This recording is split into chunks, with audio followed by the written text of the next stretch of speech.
please usuudhaan nu gargaara. Baga dhuftanii isiniin jaa abbaan mana murtii seenaa waan jiruuf okay galatooma.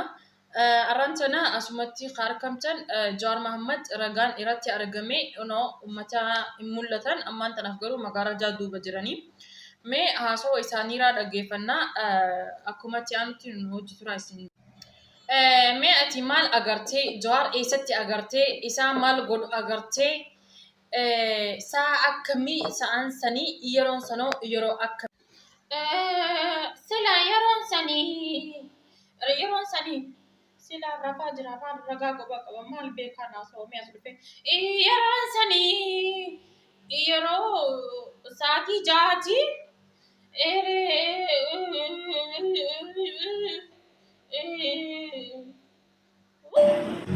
work. To me, I be work.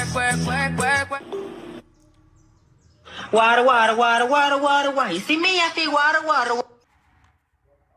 እናንተ ነፍጠኛዎች ትላንትና የኦሮሞ ጥላቶች ነበራችሁት ዛሬም የኦሮሞ ጥላቶች ናቸው ነገም የኦሮሞ ጥላቶች ስለሆናችሁ ከእንግዲህ በኋላ ኢትዮጵያ ውስጥ አብረን መኖር አንችልም ስለዚህ ወደዛ ወደ ለመና እሺ